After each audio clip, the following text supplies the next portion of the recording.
I just always, oh, okay, thank you. Got it. So anyway, and Darlene, I want to apologize to you because I've been on vacation all week and I didn't send you any of the info. I will do that today. And then there's another person that just texted me this morning, Alyssa. Is that you? Okay, good. And you're on mute right now.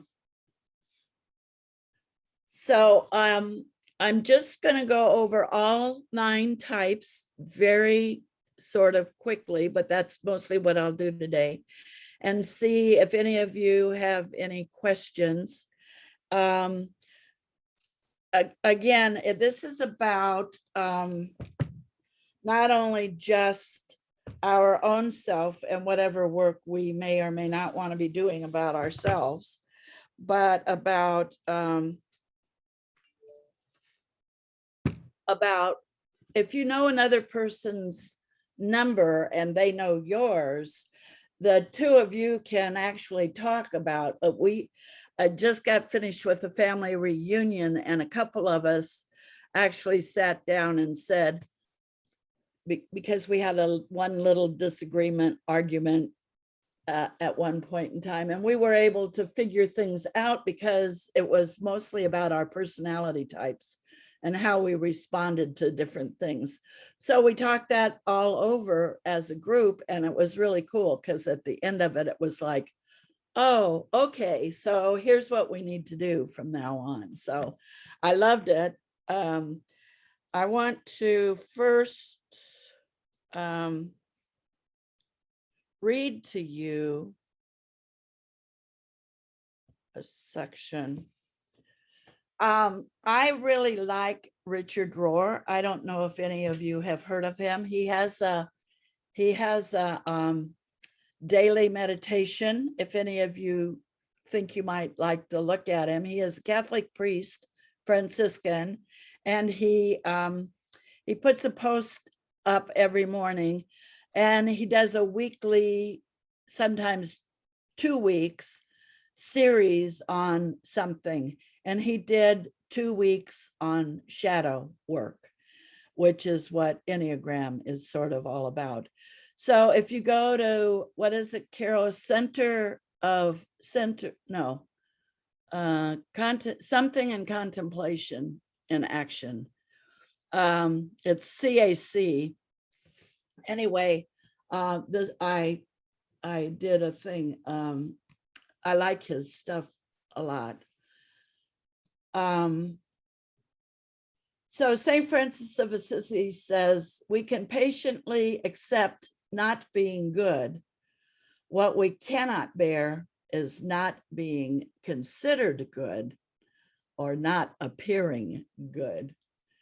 And St. Teresa of Lisieux said, if you're willing to bear serenely the trial of being displeasing to yourself, you will be for Jesus a pleasant place of shelter. But the big thing, the one paragraph that I just wanted to read to you is, he wrote, as Paul writes, by grace you have been saved, Ephesians 2:8. That's one of the earliest insights in the Christian tradition. It's not by what you do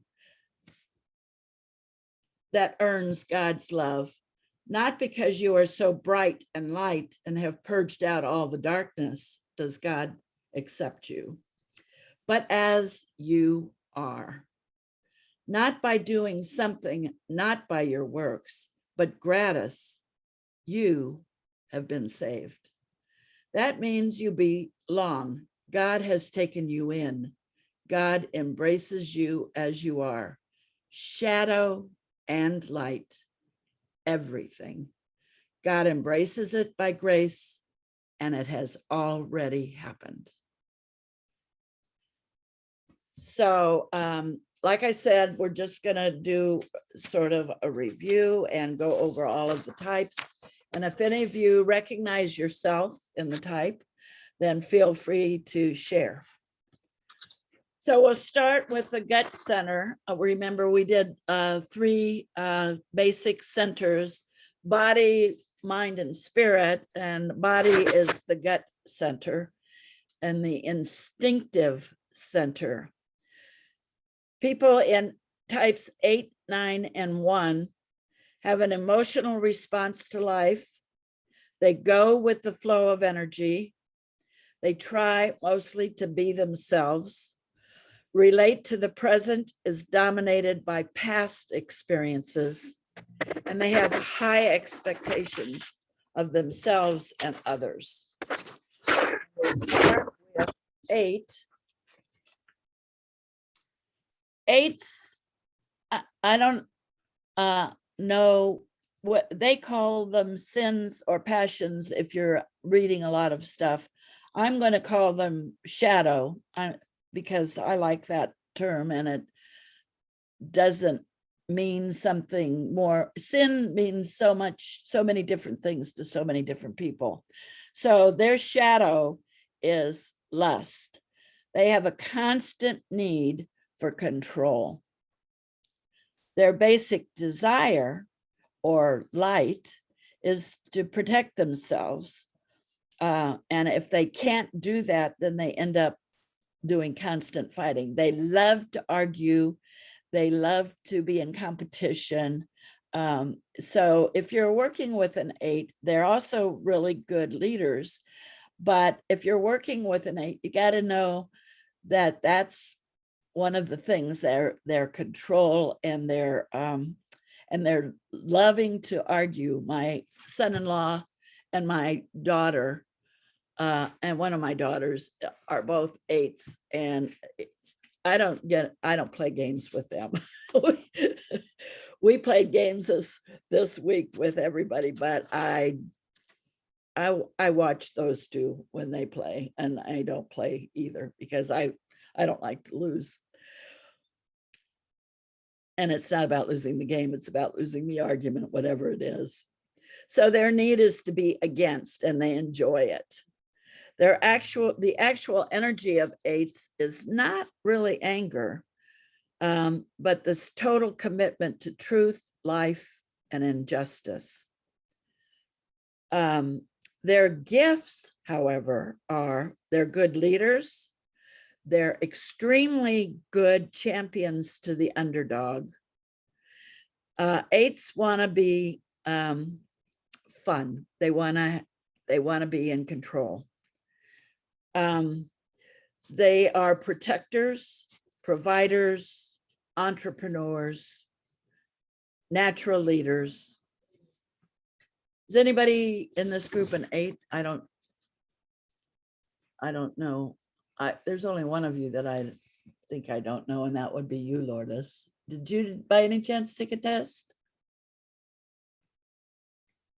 No, I will Okay. do it this week. Yes, definitely. yeah. I'm And very interested in it. And you don't need to, but if you do take it, and if you've got I'll print my. I have everything. Yes, Okay. yes, I Then will you can do send it. to me. If you take the same test that Patricia took, Yes. that gives you so much information, you'll be overloaded with it. I know. I'm looking forward for that. Okay, Thank good. you. Thank you. And I'm a 9. I don't know if there's any other 9s in the group. I know you are. And Alyssa thinks she is. Is that correct, Alyssa? Alisa, you're a 9 too? Yeah. Okay, good. So so we did the 8s. The 9s are peacemakers or mediators. Their shadow side is sloth. And for me, sloth meant laziness. And there are days when I feel lazy, but most of the time I don't feel lazy. But what it really means is that we're unaffected by life if we're just average or even unhealthy. I think that when you get into the healthy states of 9s, you're much more aware of those moments when you slide into that sloth, because it's about, that was one of the things that we talked about this weekend. My son-in-law is an 8, and my daughter, and his wife is a 1, and I'm a 9. So the three of us are kind of a weird combination. But it's about wanting to keep that harmony. It's about wanting everybody to be peaceful. It's about wanting life to be not necessarily wonderful, but at least peaceful. And that's our basic desire, to be at peace. And when we don't get it, sometimes they say we deteriorate into stubborn neglectfulness. It's that neglectfulness. And for me, it's passive aggressiveness sometimes. So, and I have to laugh, because when I catch myself going there, it's like, oh, wow, here I go again. So we check out. If there's a big fight going on in the family, I withdraw. I'll try to mediate to begin with, but if it doesn't work, I just withdraw. But that's me. So some of you are so good. And Patricia, I did want to say the one thing that I like about reading 9s is that when they're really healthy, they move into action. And I see that coming from you a lot. So good job. You know, I think you mentioned earlier that 9s tend to be in the past too. Yes. So that has been something I had a challenge in my life, and I've learned a new modality called ACT, which is acceptance committed therapy. And every time I go to the past, I begin to focus myself. This is where I'm at. I have to accept. Past is gone, and boy, that has worked a lot for me.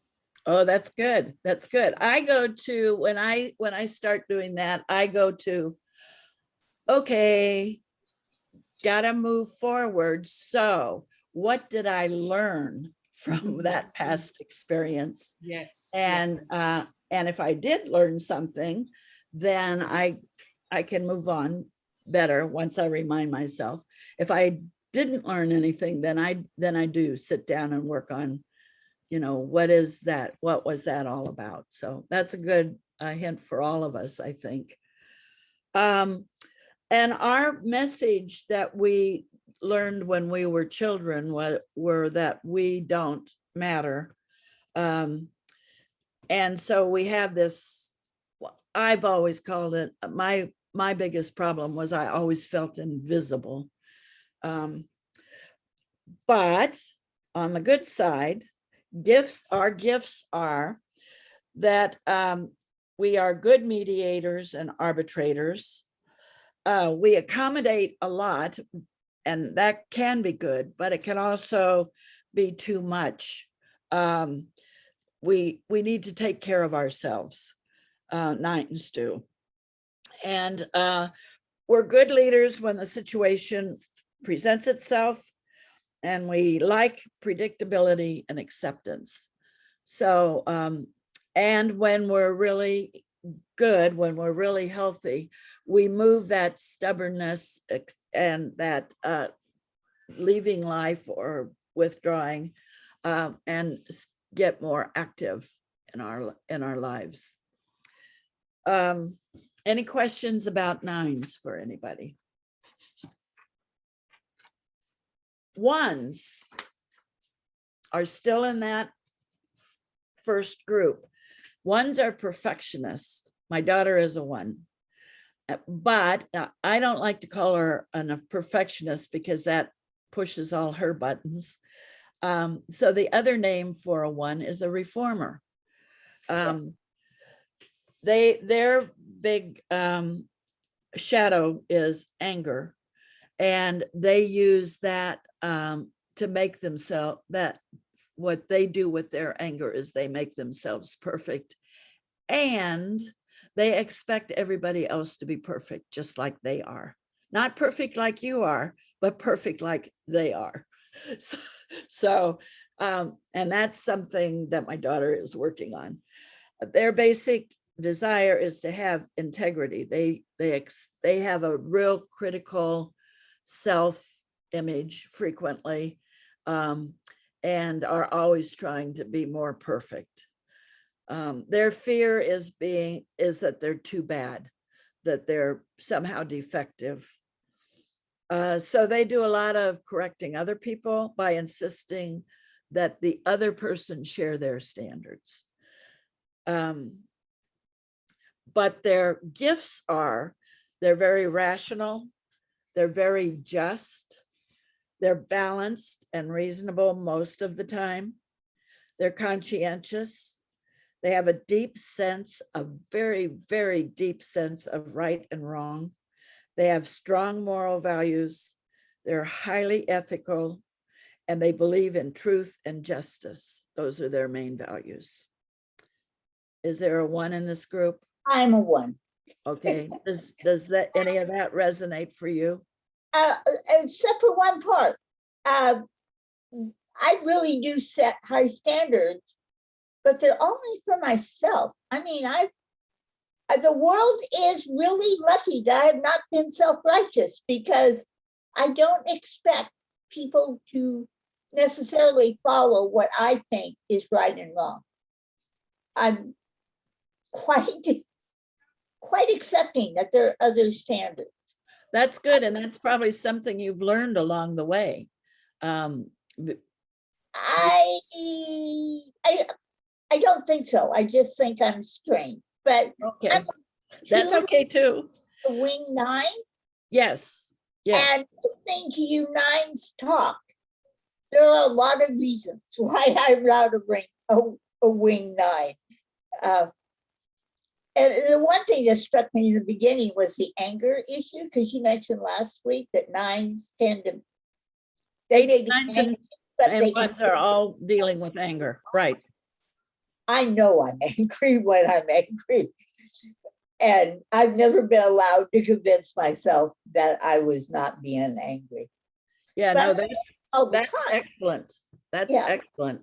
And part of that, one thing of part of that being a 1 is that you are part of the thing that you do as a person, as a 1, is that you recognize your anger and you try to control it into somehow being more perfect. And I don't mean that in a bad way. I just mean that in the sense of, so you recognize the anger, you get rid of the anger by yelling or screaming or whatever it is you do. I get rid of the anger by exploding. Yes. To make quite a 4th of July firework display when the right button is pushed. Well, but the nice thing about 1s is that they do get rid of that anger a little more often than when 9s also get angry, they also explode. But there is so much anger that they've repressed. They sometimes explode about, not about what's happening at the moment, but about everything that's happened in the last 10 years. So that anger is good, and we've got to recognize, even Jesus got angry occasionally. So it's not about getting rid of our anger. It's about making sure that we stay with it and recognize it, and that's good. So, any questions about 1s? And do any of you know any 1s in your life? And you'll know it because they are the perfectionist. I have several friends, and I immediately, after I get to know them well, I can immediately recognize them. For me, they're easy to recognize. And then if I talk to them and they take the test, sure enough, they are a 1. So, but that's good. I like having that person who's very clear about the black and the white, the right and the wrong. I may not always agree with them, but it really makes me think about what my values are. So, and I think that's one of the things that they do really well. Okay, so that's the body. Get rid of that one. The next one is the heart center. Those are the 2s, 3s, and 4s.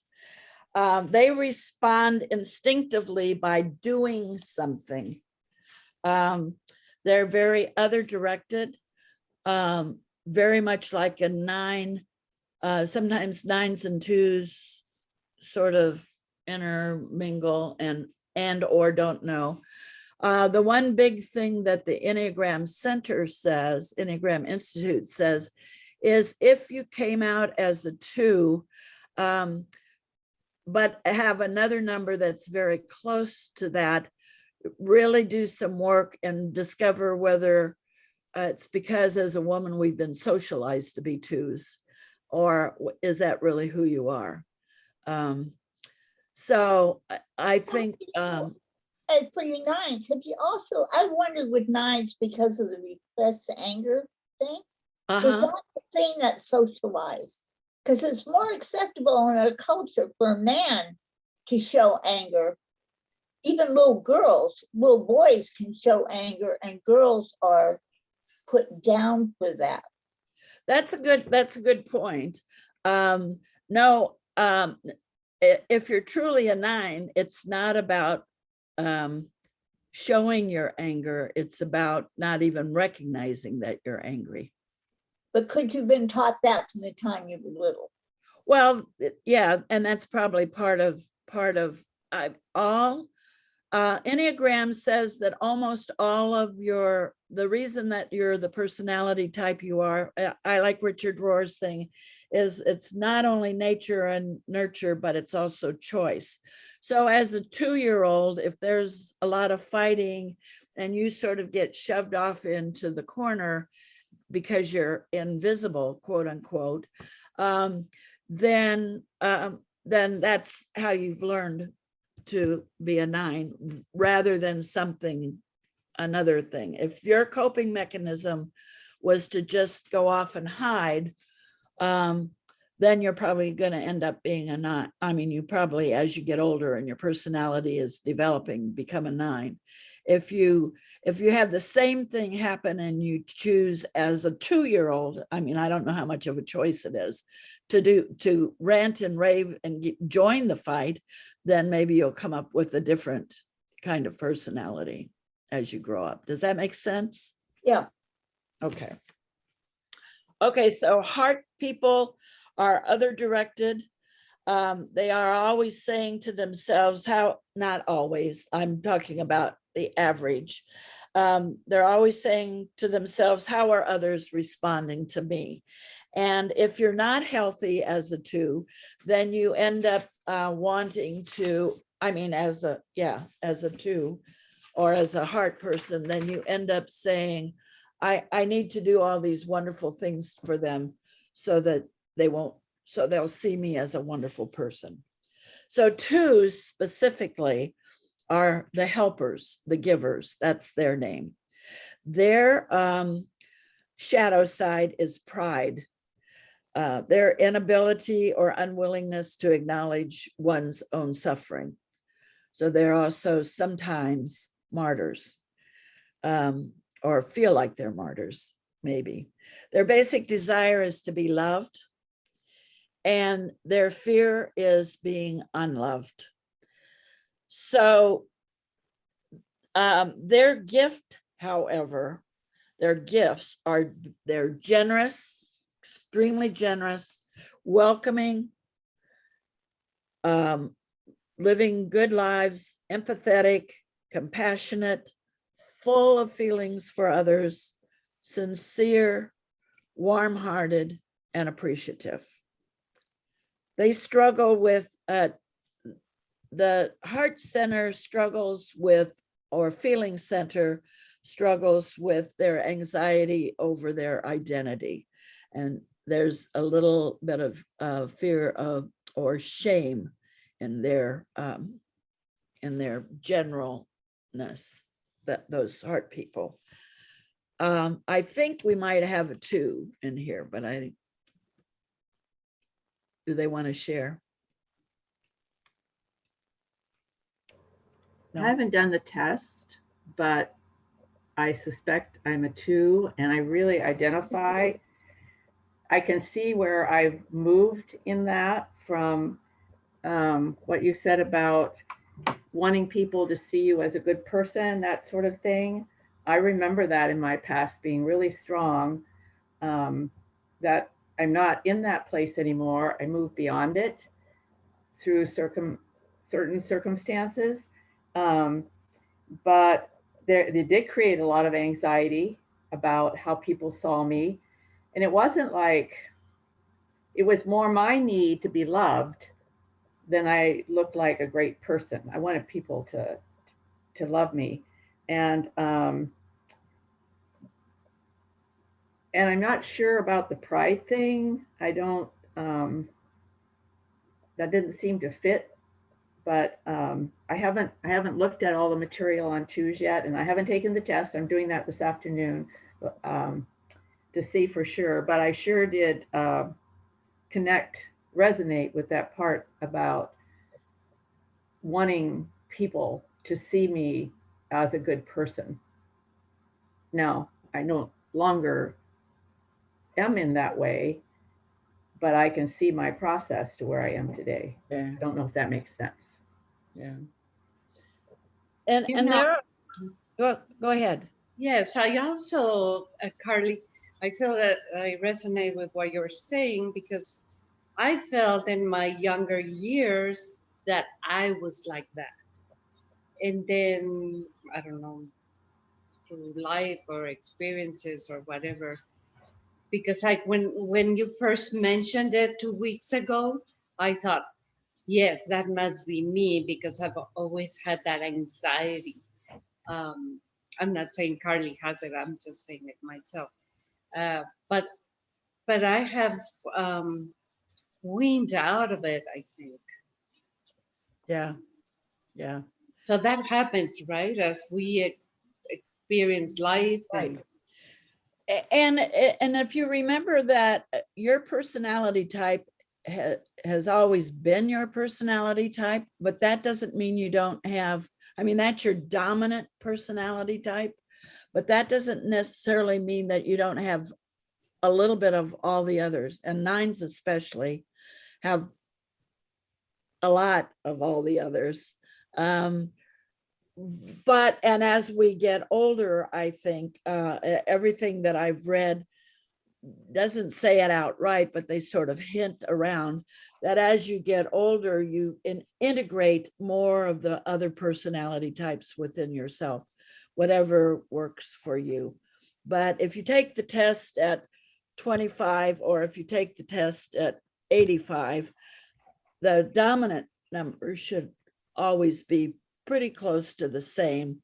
Sometimes you may notice that maybe the 9 and the 2 are almost equal when you take the test or something like that. But that doesn't mean you change personality types. It just means you've integrated some of the other things in your life, because it's all about what works. And especially those people who work on their shadow side and start accepting that, then you know that you're no longer trying.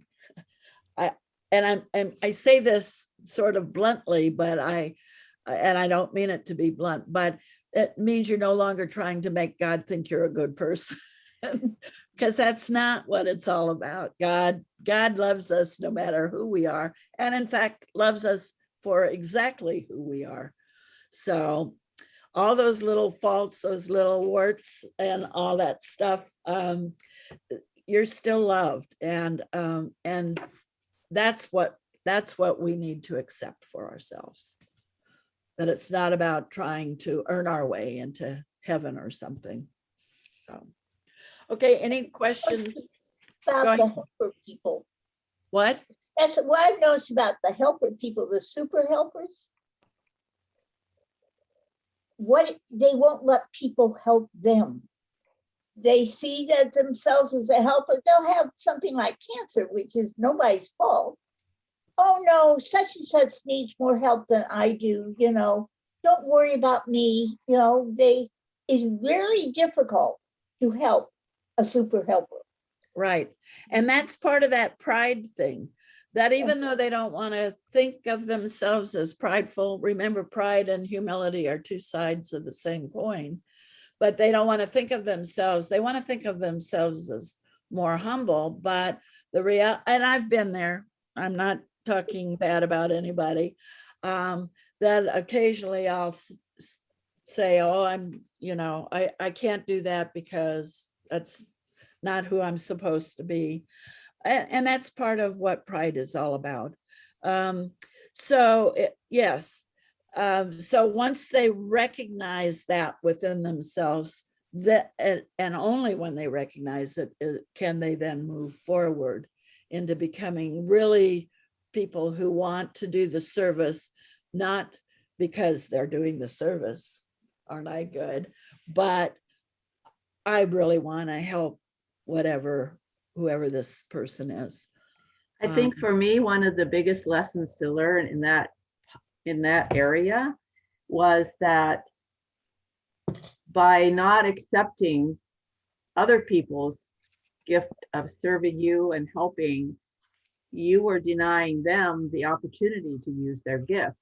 So that's where my lessons started to begin, to where I could move out of that super helper place into a place where then I see it's a matter of we need to be the receivers of other people's gifts.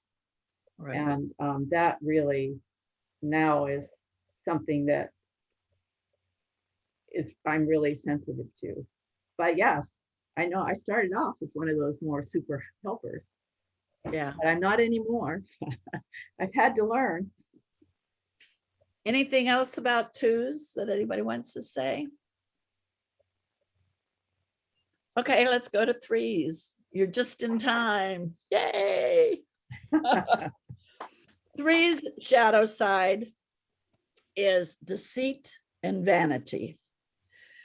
They're self into believing they are only ego. They into believing only their ego self. Their basic desire is to be valuable. And but their gifts are that they are self-assured, they feel desirable, they enjoy life, they enjoy high self-esteem and assurance, and that inspires confidence. They are very energetic, adaptable, charming, popular, attractive. Do any of you know any threes? We wouldn't happen to have one in our group right now, right? We just joined I us. don't know if anybody is a three, maybe they would share. I mean, I wouldn't go so far as to say that I'm charming and adored and attractive, but if other people wanted to say that, well, I wouldn't say no. Right. Threes are really good when they're healthy, super self-assured, super charming, super everything. But when they're unhealthy, and I don't think we have any, well, I'm not going to go there. I think that, and it says so when you're reading the long definitions of threes, that an unhealthy three is a narcissist. If you know any real people that you would consider a narcissist, somebody who only thinks about themselves, then that's usually an unhealthy three. One of the nice things for us nines is that when we're getting healthier, we're going towards the more healthy threes. That's the arrow that we go for.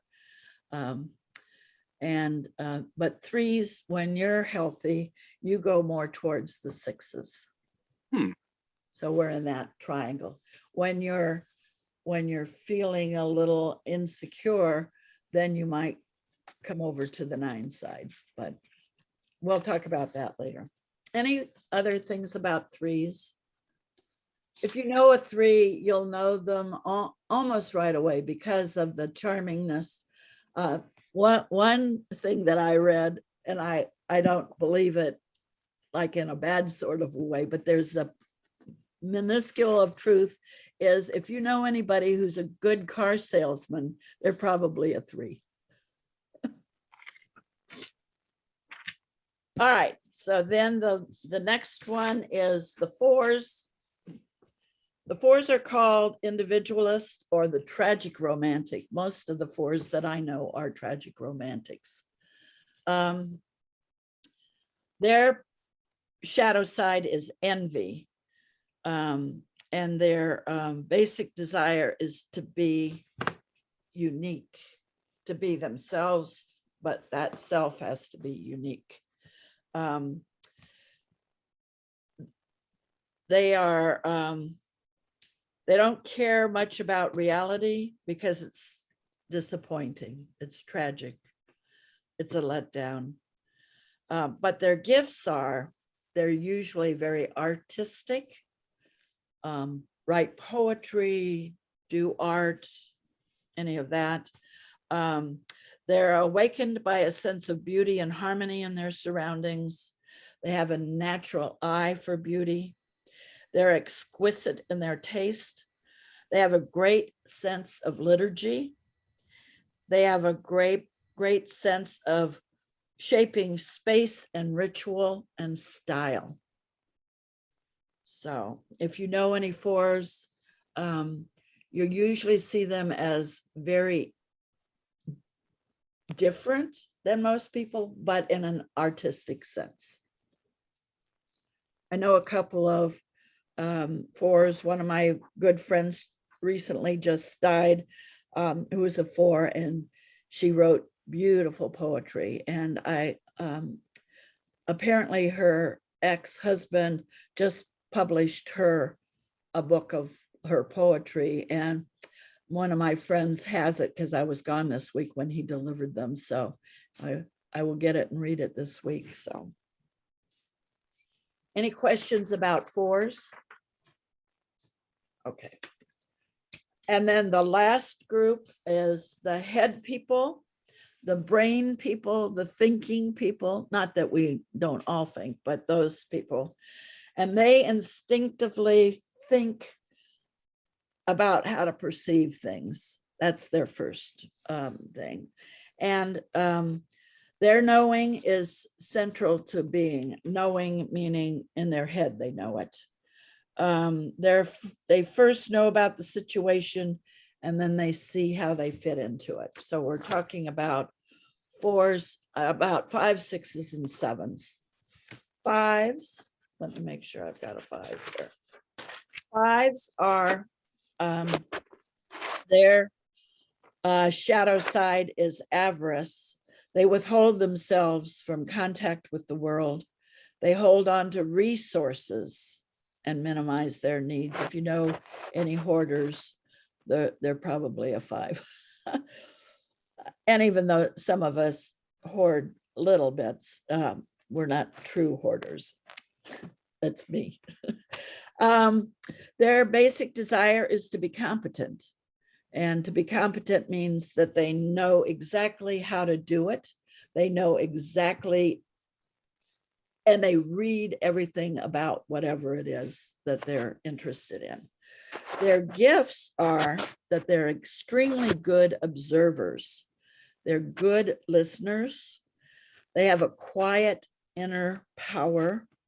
They're loving, polite, hospitable, gentle, open and receptive to new facts. Do you know any 5s in your life? Does that sound interesting to anybody? We have we have a few 5s. I know that a couple of the Stephen ministers are fives. And I didn't know much about fives earlier, but they're very quiet and receptive, and they make close friends. They're liked by everybody, but they make just a few very, very close friends, and you can tell that they have this compassion and that they're good listeners and all of that. So okay. Sixes are called the loyalist, sometimes called the devil's advocate. I forgot to say that the big thing for the head center is their overall shadow side is fear. So the loyalist, their actual shadow side is total fear and anxiety. And it leads to a lot of apprehension, a lot of work. They're the people that we might call worry warts. Their big thing is safety. They have to be safe. They're always feeling like they have to look everything over and make sure they're safe, which is a good thing to do every once in a while. They have rich imaginations. Their gifts are they're extremely cooperative. They're good team players. They're reliable. You can always count on their fidelity. Loyalty is one of their big things. They're highly original and witty. They honor tradition. They're engaging and appealing and lovable. Anybody know any sixes? When I took the test, I was 9, 3, and a 6. I can't remember which Right. one. Right. Yes. Which is more dominant, the 3 or the 6, or they're flanking the 9? Well, see that the 9, 3, and 6 are the exact triangle. So whenever you get stressed, it's real simple to know where you're probably going to go because you're in that perfect triangle. Whereas I will almost always go to a 6 when I'm stressed. But also one of the things, and this is back, Darlene, to that, whether this is something I learned or what, but people my age, loyalty is one of their big values, or at least all the people that I know who are my age. So I'm sure that's why that 6 pops up for me.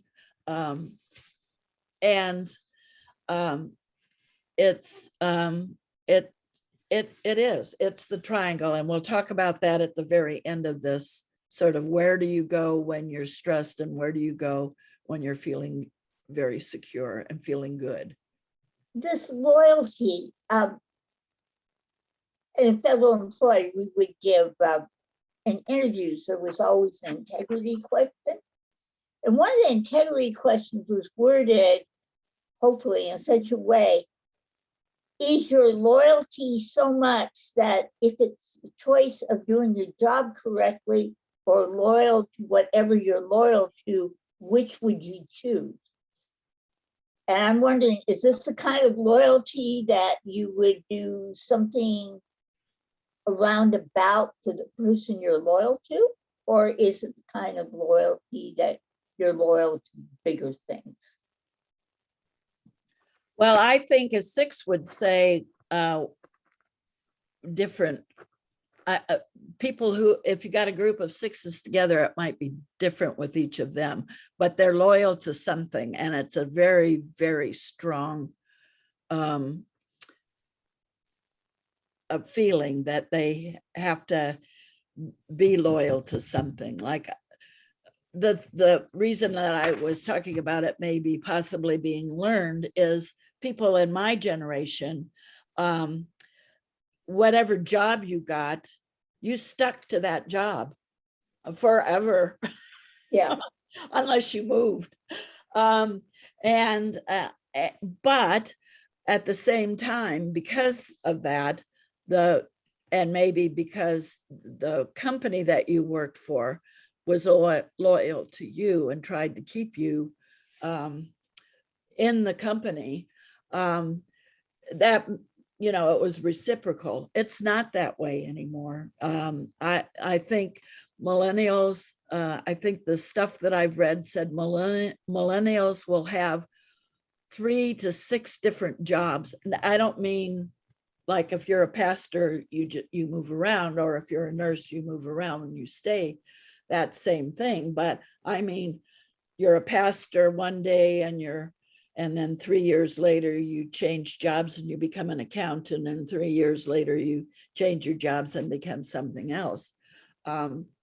So companies have adapted to that and don't and try to keep you, but if you want to move, let's get somebody younger in and we'll pay them less, you know. And I'm being a little facetious. No, but as a millennial, I want to say, right, it's a chicken and an egg problem, where, as you say, companies are not loyal, and Right. they don't, you know, make life working for them worth doing for decades. Right. Yeah. Exactly. With the loyalty questions, it was interesting because according to what race you were, what kind of Yes. natural background you had, we got very different answers.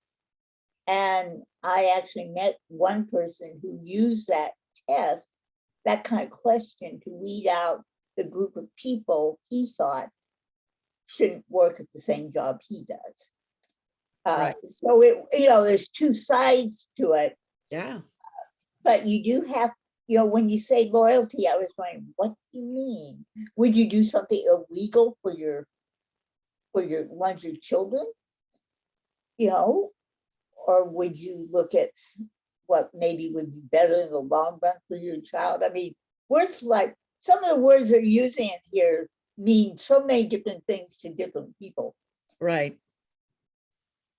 Yeah. And that's true. And that's the hard part about being alive.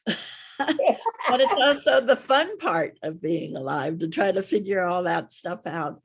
And as you become more aware of it, I think that's the thing about the Enneagram in general. As you become more aware of things, then you actually ask more questions. It's as I become more aware of my anger, which of course I don't have, I have started asking myself, what is it that's making me angry? I never asked that question before because I was so angry.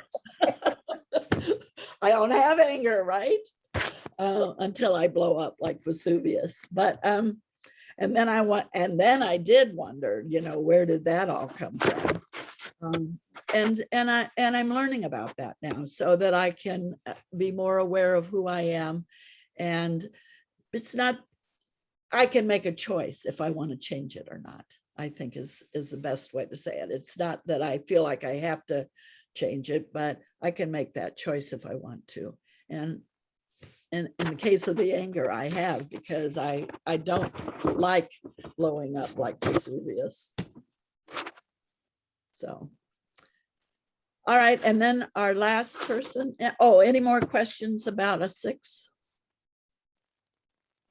That was a great comment that you made about when people applied for jobs and employment regarding the loyalty. So thank you for that. Yeah. And then the last group, and I don't think I know any. I don't think I know any of these people at all. I'm sure they're out there. I just don't recognize them. They're the 7s. They're called the enthusiast or the epicure. Their big shadow side is gluttony, their insatiable desire to fill themselves up. And it doesn't necessarily mean food, it means experiences too. And their fear is being trapped in pain. Sevens are curious. They need change, stimulation, new experiences. Their gifts are joy, lots and lots of joy. It's actually their theme in life. They radiate joy and optimism. They're full of idealism and plans for the future. They like helping others see and enjoy the sunny side of life. They're cheerful, infectious, sense of humor, and they can laugh at themselves. Do any of you know any sevens? What's your experience with sevens? Ben? So I don't know. I think he would be okay with me outing him.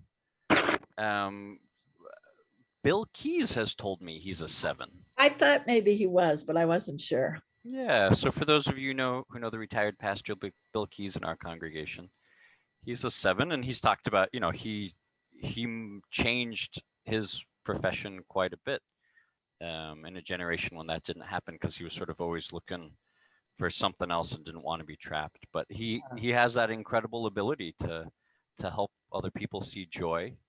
And yeah, right. Yeah. I think people like being around him because of that. Right. Good. Okay, any questions about any of that? Did some of it resonate with you? Yeah, Alyssa is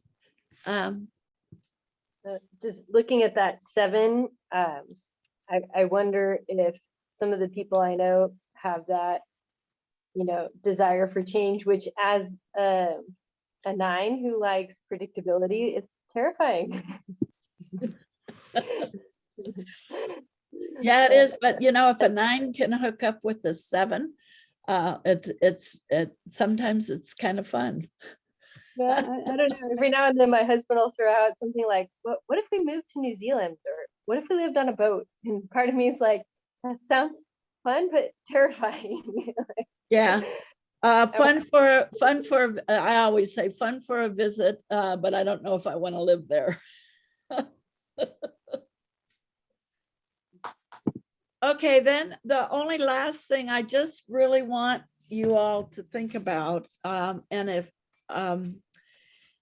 Lourdes, like if you take the test and just let me know, I'll make sure. Mostly will need yours, and Alyssa, I'll need your. I will certainly. Okay, definitely. And Alyssa, I want you. If you've taken the test and you know what you are and you've got all that information, if you'll send me your email address, I'll send you a list of some really good books that you can look at if you want to. Get yourself or read or whatever. Because I think if you're interested in this, it's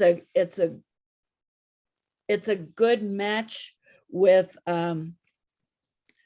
April's class on spiritual gifts, because it lets you know who you are and what you can sort of do naturally, or potentially what you could do if you really wanted to, because these are some things that are natural to your particular personality type.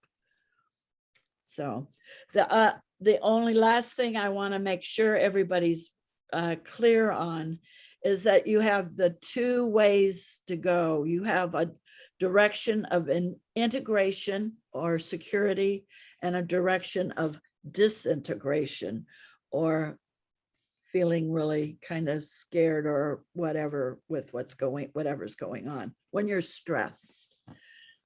So if you're a 9, then you go to 6 when you're feeling stressed, and you go to 3 when you're feeling good or secure. So if you're a 9 and you read the 3 and the 6, then it sort of gives you and you go like, oh yeah, I just did this or felt this way or moved in that direction. And in your case, Patricia, you see that you're very well integrated in that part because you come up close in all three. And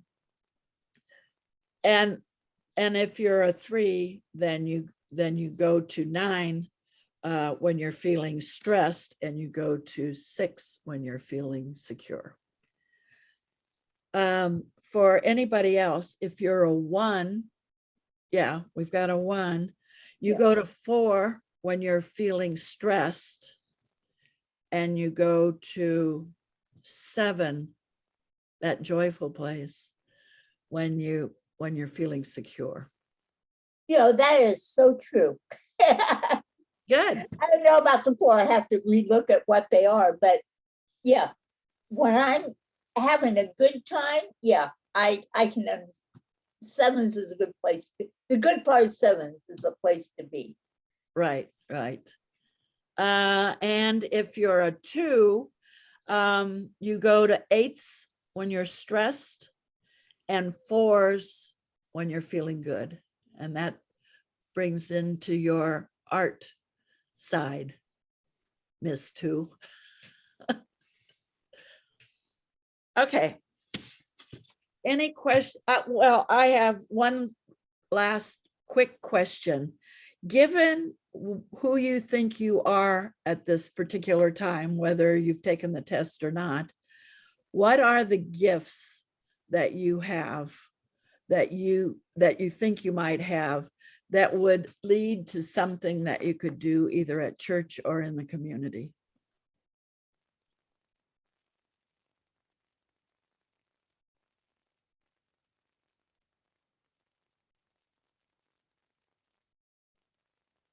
I'll say something, although it's not going to be helpful with your question. When I look at like what I've done, I actually have probably done things with the gifts that I have in church and in the community. As I'm older and not as mobile and not able to do, and I mean, when I resigned from council, I finally resigned because in my mind, I became Darlene the Unreliable. I even said that was why I was resigning. And so I'm having to look at this stage, what can I do? And I'm finding it a little limited, let's put it that way. Yeah, it's hard when you're when your life changes in terms of what you can and can't do physically, as well as some other things. I think part of it is that you need to remember all of the really good things you have done, Stephen Ministry and Council, all of which you gave your values, your sense of right and wrong, and how that incorporated into those, whatever those things were that you did.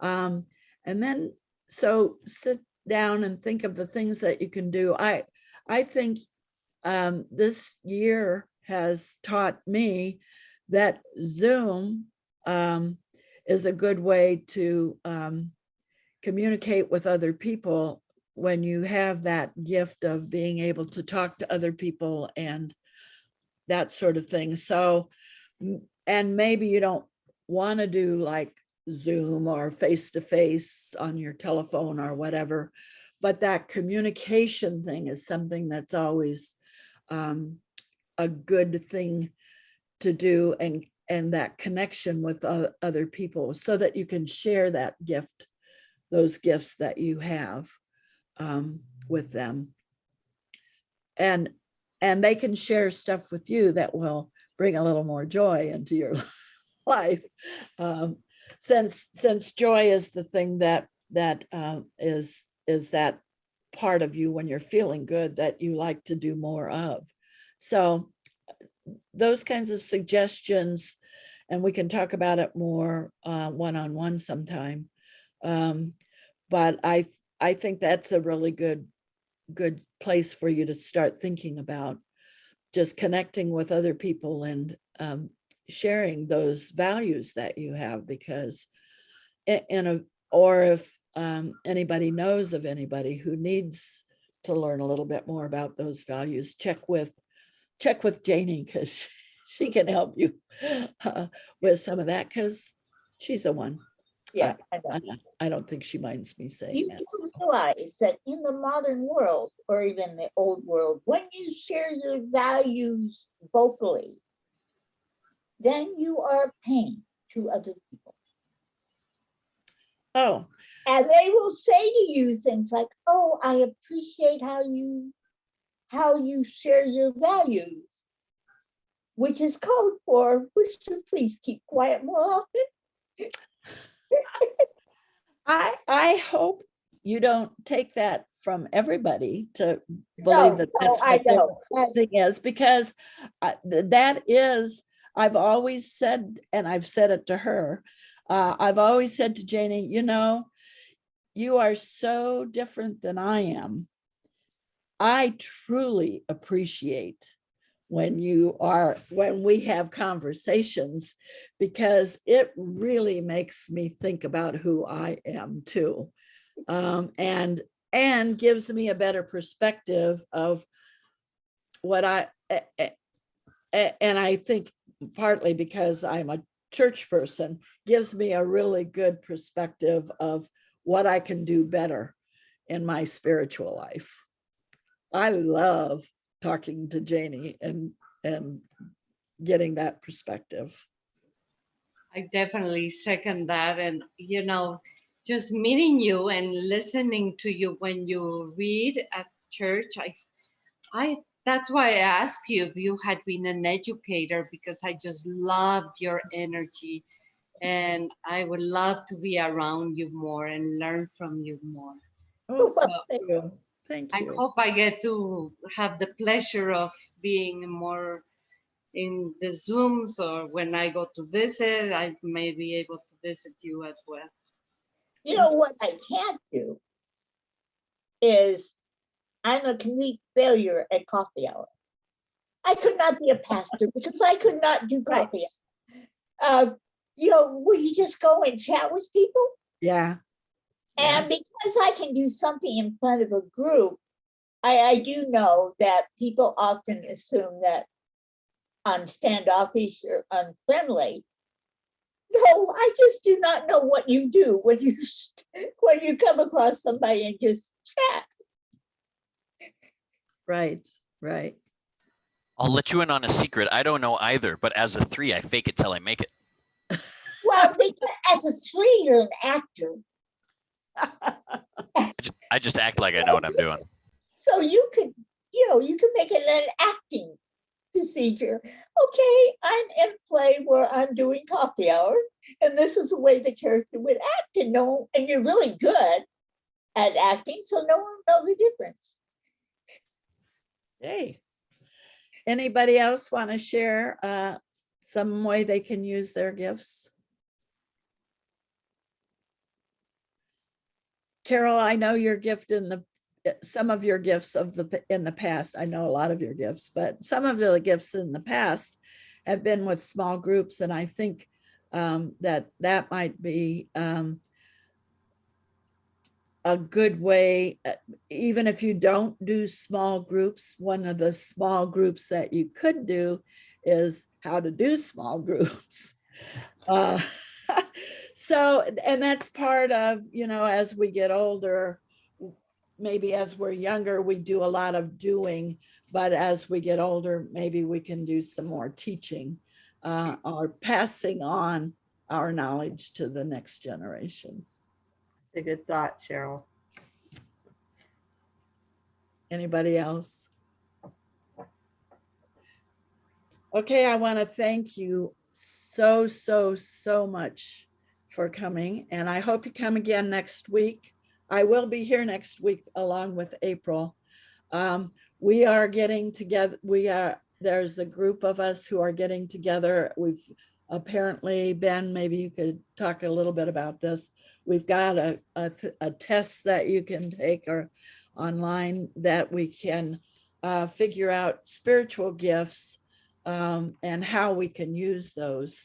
And we're going to be working this week together to learn more about how to do all of that. So our goal for this coming year is to actually be encouraging people not only to reflect on their spiritual gifts, but then also to help people know where in the congregation they could use those spiritual gifts, and then connect them with mentors to help them learn how to use their spiritual gifts to actually help other people.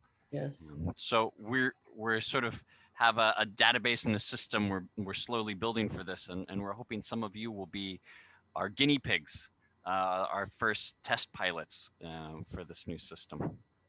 May I say something on that? We've done spiritual gifts at church before, but I would like to suggest that part of your spiritual gifts is like washing the dishes, not just cooking the meal. We did one time where really was a good one. Oh, this maybe 10 years ago, and there was education all different ways on spiritual gifts. We took the spiritual gifts test, and then we took spiritual gifts survey, and then every committee chair got a list of the people that were interested. At the time, I was business chair. Not one person in the entire congregation was interested in business, including myself and the entire committee. Sure. And not necessarily me, I lead meetings, but the committee were, I mean, we couldn't have done without them if they weren't doing something like that. That's right. Yeah, sometimes our gifts are not the things we are excited to do. Yeah. And, we start the meeting with prayer, at the ending with prayer, but this was not a business meeting is not a spiritual event. I would argue that it should be, right? How we use our resources is one of the most important spiritual practices that we do every single day. And I think I'd like to semi-reframe sometimes our spiritual gifts are not the things that are fun to do or that we like to do. I think it's about what is involved. So if your spiritual gift is quote unquote business, there are all kinds of things in the business area that people like to do. It's like the hospitality. Those are the people who sometimes, some of them like to set the table, some of them like to cook, some of them like to wash the dishes. We've got a couple of people who want to come in and wash the dishes. I'm always shocked. Back in the days when we were still doing potlucks, and thinking of that now as we go into the future, that if you're a hospitality person, then I need to talk to you about what kinds of hospitality do you like to do. If you're a business person, then I would talk to you about what kinds of business do you like to do. We've got several people who love to do numbers. That's a business thing, but there are all kinds of other kinds of business things you can do, marketing and fun advertising kinds of stuff. And, so those are the things that whoever we end up giving the test or interviewing the people will say to you, so you scored high on this thing. Now, these are some of the things that we do here at church that fit into that. Is there anything in here that you might like to do? So that's the hope. Yeah, thank you for reframing that, Sherrill. To say, yeah, our spiritual gifts might cover a variety of roles, but to say, doesn't mean we're called to do all those roles. To say which of the ways in which we can use our spiritual gift is actually life-giving to us. Yes. I wanted to put in another plug for spiritual gifts. Learning what our spiritual gifts are, for me, I found out I had a spiritual gift that I never saw what I did as a spiritual gift. And then it changed my whole way of being and how I used that gift that I was already using, but never understood that it was a gift that God had given me to use. Right.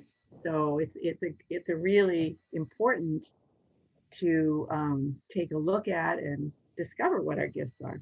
You might be surprised, like I was. Yeah. Yeah. Okay. Anything else?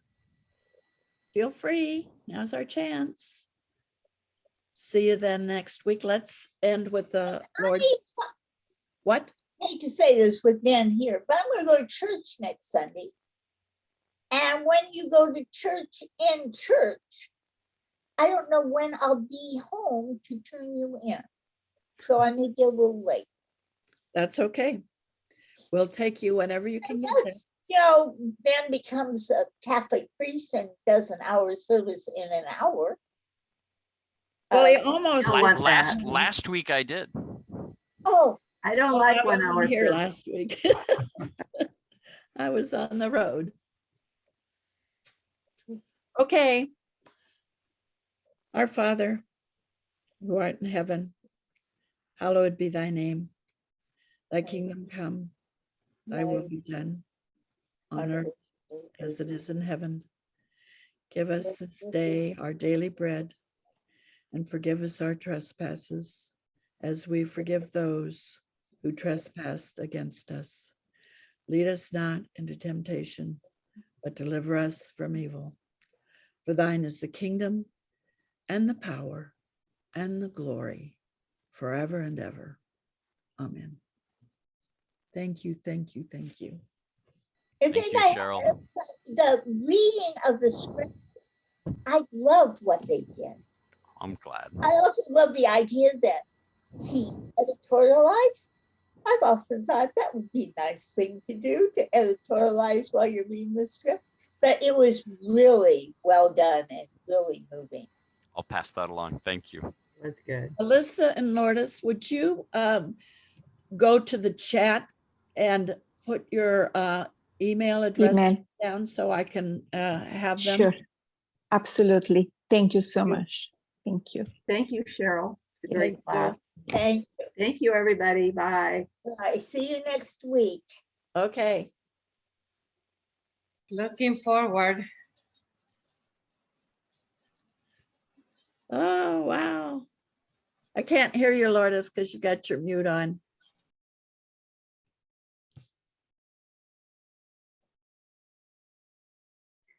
You said that I need to go to chat. Yeah. Okay. It should be either down at the bottom of your screen or up at the top of your screen. Okay. Alyssa. It says Zoom recording.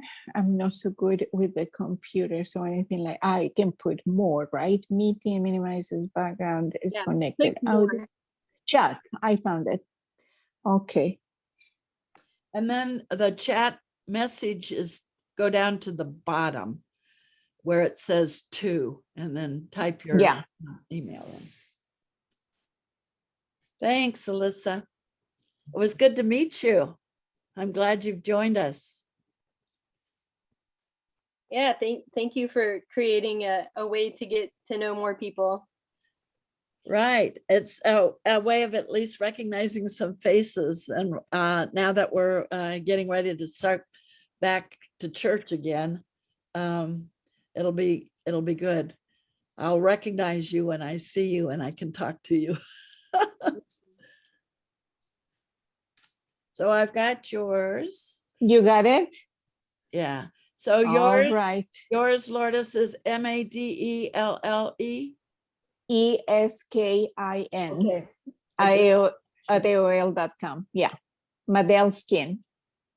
Okay. Perfect. At AOL. And yes. And I will take the test probably Monday. All right. No problem. Okay. Thank you so you. much. I Thank really enjoy it. Bye-bye. Love you. Bye. AOL.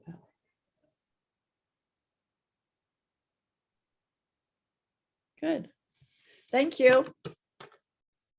Bye. Good to see you again. See you next week.